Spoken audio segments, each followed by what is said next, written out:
설씨 총각과 설암리 이야기.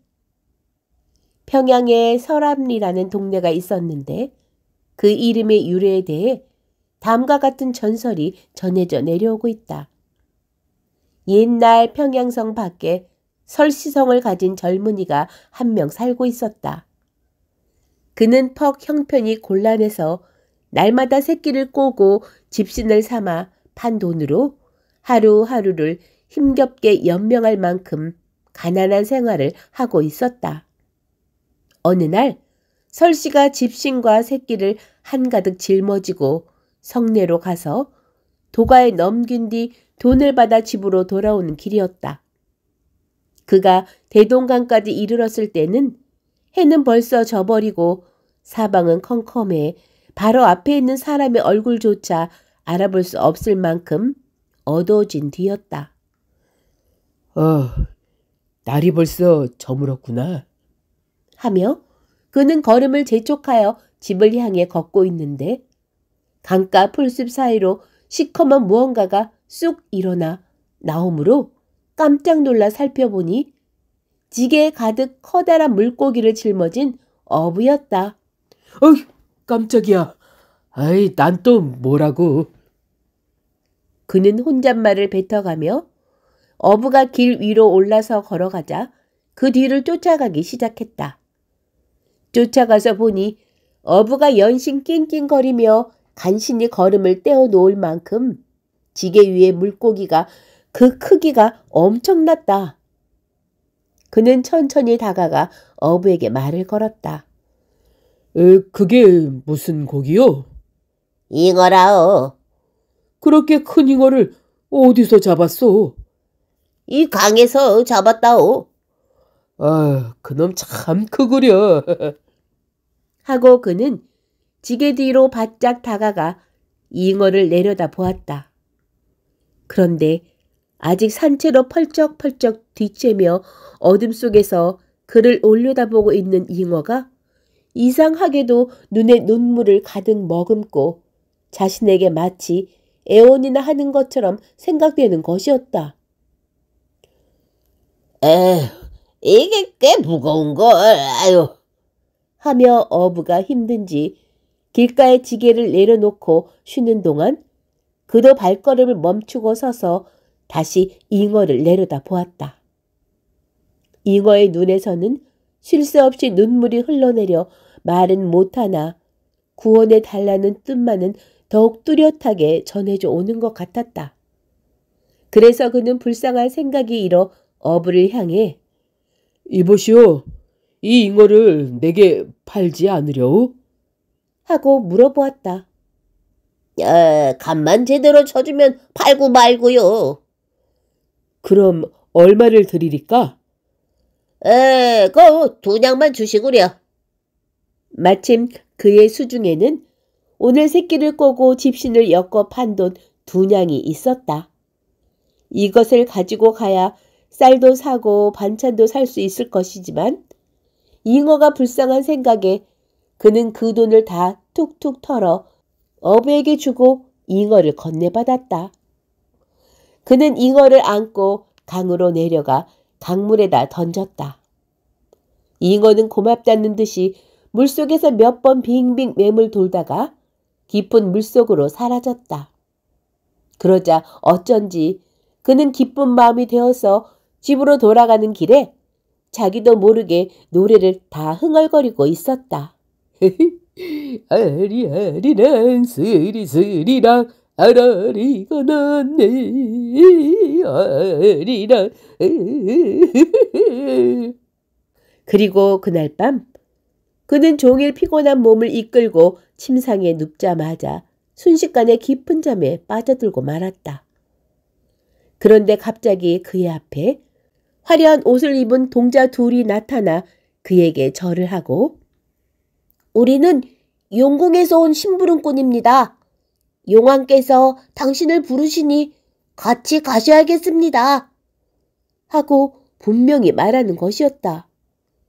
그러나 그는 용궁이란 말은 들었지만 용왕이 왜 자기를 부르는지 알 수가 없었다. 그래서 짐짓 무슨 말인지 못 알아들은 채 두 동자를 쳐다보며 용궁에서 왜 나를 부르는 것이오? 하고 물었다. 그것은 가시면 자연히 알게 될 것입니다.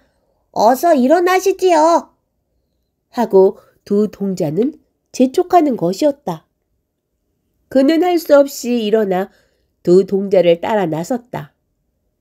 그들을 따라 얼마를 가다 보니 어느새 그의 눈앞에 찬란하고 화려한 궁궐들이 나타났다.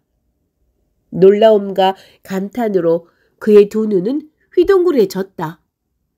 문이나 벽이나 어디에든 모두 금과 은, 주옥을 뿌려놓아 마치 밤하늘의 무별과도 같이 빛나는 으리으리한 집들을 지나 그가 큰 대문 안으로 들어서니 그곳은 유리를 깐 바닥과 보석으로 꾸민 벽이 호화스러운 가장 화려한 대궐이었다. 정신이 얼떨떨해져서 그는 두 동자의 뒤를 따라만 가는데 갑자기 풍악 소리가 요란하게 울리며 용왕이 여러 신하와 시녀들에게 둘러싸인 채 그를 맞이하러 나오는 것이 아닌가? 용왕의 모습이 눈에 들어오자 그는 다만 자리에 엎드려 절만 할 뿐 고개를 들 수가 없었다. 이리 거룩하게 굴 것 없소. 자, 이리 들어오시오. 하고 용왕은 그를 데리고 안으로 들어가 자리를 권하고 옥좌에 앉히더니 이렇게 와주어 고맙소. 그대를 정한 것은 내가 그대의 큰 은혜를 갚고자 하며 그러니 마음 편히 갖고 즐겁게 이곳을 즐겨주오. 하였다.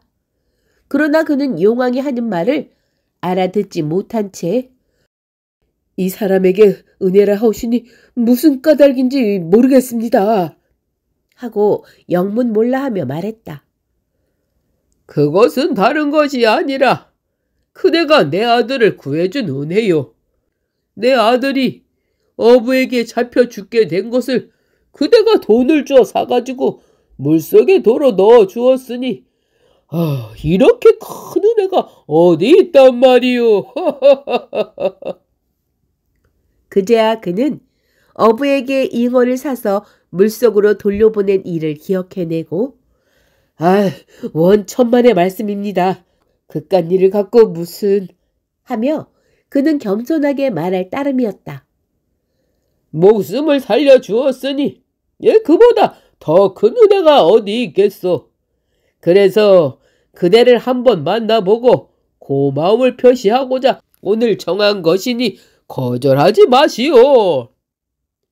용왕은 이렇게 말한 후 시녀를 시켜 아들을 데리고 나오라 했다. 조금 있으니 용왕의 아들인 듯한 청년이 번쩍이는 옷을 몸에 두르고 나와 그에게 절을 하는 게 아닌가? 그는 황망히 답배를 한 뒤 청년을 찬찬히 살펴보니 자기가 두냥에 사서 강에 풀어준 잉어임에 틀림이 없었다. 그는 반가운 마음에 곧 손이라도 잡고 싶은 심정이 되었다. 용왕의 아들은 나를 살려주신 은혜를 어찌 잠시인들 잊겠습니까? 이렇게 모시고 우선 작은 정성을 표하려고 하는데 불편해하지 마시고 마음껏 즐겨주시기 바랍니다. 하고 곧 잔치상을 내오라 했다. 이름조차 알 수 없는 바다의 온갖 진미들이 차려진 진수성찬이 앞에 놓이자 그는 권하는 대로 먹고 술도 마시며 기쁘게 그 자리를 즐겼다. 그렇게 그가 산의 진미를 즐기고 있는 동안 한쪽에서는 용녀들이 풍악에 맞춰 춤을 추고 아름다운 노래를 불러 자리를 기쁘게 하니 그는 마치 신선이라도 된 듯 기쁨의 세상 일을 다 잊을 것만 같았다. 이렇게 용궁의 지극한 환대를 다 받아가며 며칠을 지내고 나니 세상 일이 궁금해져서 그는 용왕에게 그만 돌아가게 해달라고 청했다. 용왕은 이를 섭섭하게 여겨 만류했으나 언제까지나 이렇게 있을 수는 없는 노릇이므로 그는 꼭 가야 한다는 뜻을 간곡하게 아뢰어 마침내 허락을 받게 되었다. 용왕은 어쩔 수 없이 그대의 뜻이 정이 그렇다면 더 만류하지는 않겠소. 그러나 그대는 내 아들의 목숨을 구해준 은인이니 그 은혜의 10분의 1이라도 갚을 수 있게 무엇이든 그대의 정을 한 가지 들어주겠소. 이 안에 있는 것 중 갖고 가고 싶은 것이 있으면 말해주오. 하고 소원을 물어오는 것이었다. 아하하, 이만큼 융숭한 대접을 받은 것도 과분하온데 그 외에 무엇이 더 부족해 정하겠습니까? 하고 그는 사양했다. 그러나 용왕은 그를 빈손으로 내보낼 수 없다는 듯 반드시 소원 한 가지를 말해보라고 자꾸 묻고 또 용왕의 아들도 간곡히 청하므로 그 두터운 뜻을 감히 물리치지 못해 잠깐 생각해 보더니 그는 정이 그렇게 말씀을 하시니 너무 사양하는 것도 예의가 아닌 것 같아 딱 한 가지 소원을 말씀드리겠습니다. 그것은 다른 게 아니라 저 대동강이 해마다 홍수가 나는 까닭에 평양 사람들의 괴로움이 여간 아닙니다. 참으로 외람된 청이오나 저 대동강을 모란대가 있는 쪽으로 옮겨주시면 참으로 고마운 일이 되겠습니다. 그렇게 되면 강과 산이 같이 붙어 경치도 좋아질 것이고 배의 교통도 편리하게 될 것이며 평양 사람들은 수해 걱정을 안 해도 될 것 같습니다. 하고 조심스럽게 그 소원을 말하는 것이었다. 그대의 일신을 위한 소원이 아니라 여러 사람을 위해 이 같은 정을 하니 참으로 그대는 어질고 고운 마음씨를 가진 사람이외다. 그 정은 내 반드시 들어주겠소. 지금부터 사흘 안에 대동강을 돌려놓을 테니 그리하시오. 그런데 강을 돌리려면 비를 내려야 하니 사흘 동안 큰 비가 내릴 것이요. 다만 평양 백성들에게도 미리 이 일을 일러 피하게 해두오. 용왕은 기꺼이 그의 소원을 승낙했다. 그는 고마워서 몇 번이나 절을 하고 용왕과 그의 아들에게 작별을 고하고 용궁을 나왔다. 올 때처럼 동자를 따라 자기 집 앞에 이르자 다구는 소리가 들려오고 그 소리에 불현듯 잠을 깨어보니 창이 이미 밝고 밖에서는 참새 소리가 요란하게 들려오고 있었다. 그는 눈을 비비며 괴이한 꿈이로다 하고 이상하게 생각했다. 그러나 꿈속의 일이 마치 생시의 일처럼 기억이 또렷하므로 그는 아침에 일어나는 대로 성내로 들어가 보는 사람마다 붙들고 조금 있으면 큰 비가 와 홍수가 날 테니 조심들 하시오. 앞으로 며칠 동안 큰 비가 와 온 성내가 넘칠 것이니 모두 피난할 준비를 하시오. 하고 이르며 돌아다녔다.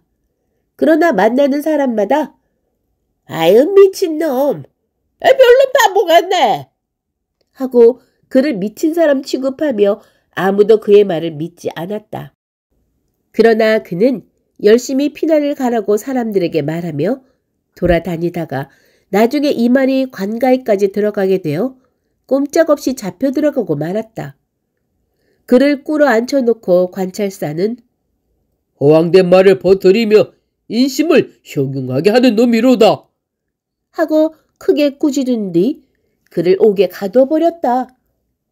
그가 옥에 갇히자마자 지금까지 청청하던 하늘이 벼랑간 캄캄해지더니 우레소리가 진동하고 번개가 번쩍거리며 금방 굵은 빗방울이 후두둑 후두둑 쏟아지기 시작했다.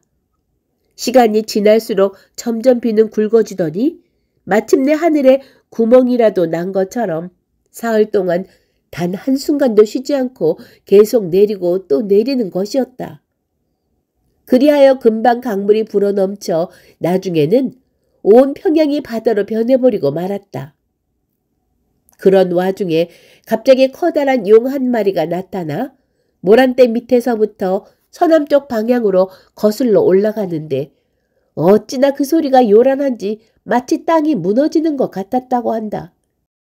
사람들은 물난리를 만나 이곳저곳 피난해 있다가 땅이 울리는 그 큰 소리에 놀라 천지가 변개하는 일인 듯 싶어 걱정이 되었으나 감히 밖으로 나가볼 생각은 하지 못했다. 이윽고 용이 올라간 자리를 따라 땅에 크게 파이자 큰 물이 한꺼번에 그리로 모여 흐르게 되니 성내의 물이 순식간에 다 빠지고 하늘도 개게 되었다.